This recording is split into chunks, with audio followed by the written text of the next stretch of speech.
Cayenne and basil salve can help reduce the pain that's caused by nerve damage that's healing, neuropathy, which is muscle weakness and numbness, which is something that I have from my shoulders down all the way down to my fingertips.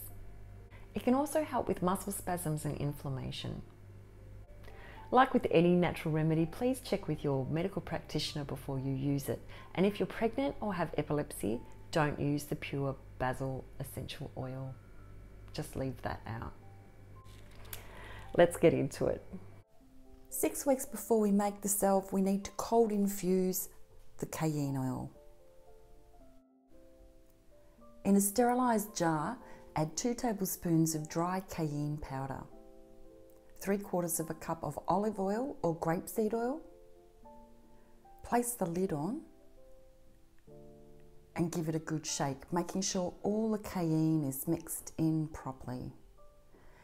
Keep it out of sunlight, somewhere where you'll remember to shake it daily for a few weeks, and once a week for the last few weeks, all up for 6 weeks. When it's time to make the salve, strain the cayenne powder out using a coffee filter and a fine strainer. When you're making salves, it's a good idea to have everything set up before you start making it, because it sets quite quickly once it's made. The supplies you'll need are some beeswax. I have mine in a heavy base saucepan, a pouring jug, a heavy base saucepan for mixing all the ingredients in, some coconut oil. I also have a spoon and a tablespoon, and that's for measuring my beeswax, and this one is for my coconut oil. The coconut oil, I'm using Basil Pure Essential Oil today, a measuring cup for the cayenne oil, which I've poured into a coffee filter that's sitting on a strainer over a mug to catch all that cayenne oil at the bottom and make sure I don't have any bits of fine residue of the cayenne powder in there. I also have my clean storage containers with some lids. And my heavy base saucepan is sitting on a wooden board to protect the table because when it gets hot, it will damage the table. When you're working with the cayenne oil or using your cayenne salve, you do not want to get it in your eyes, around your mouth, or on any open wounds or cuts, because it will hurt a lot.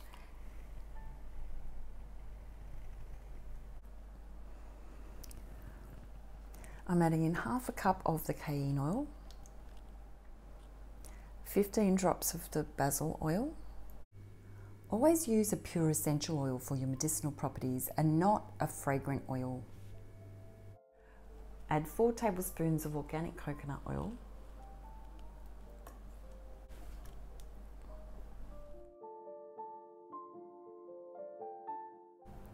and 4 tablespoons of melted beeswax.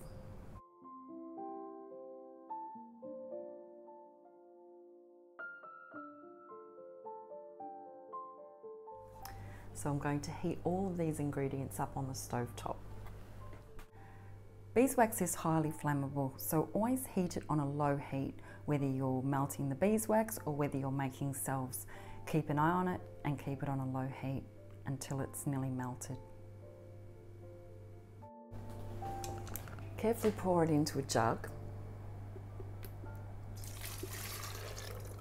and then into the storage containers.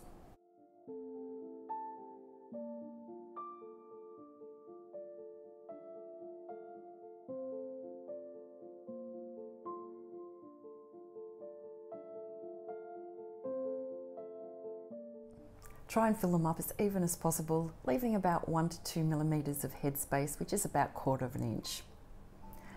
Now we just have to let them set and not be tempted to touch them, because it will leave a fingerprint and also be contaminating the solutions. It's so beautiful. How we use it, it's quite a firm one. So I just get my finger in there like that. And I can rub it on.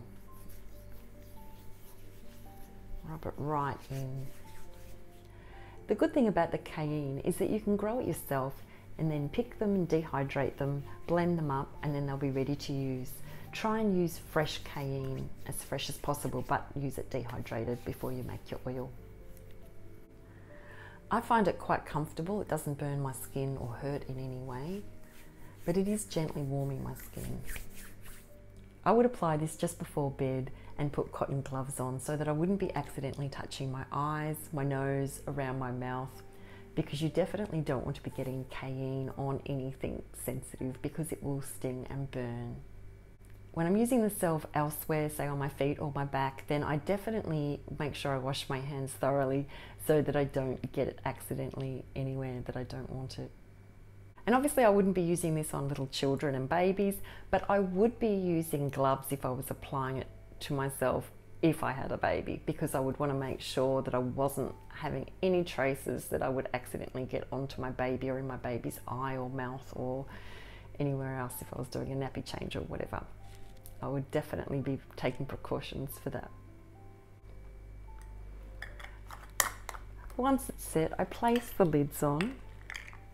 I have these little plastic tops and then the lid screws on.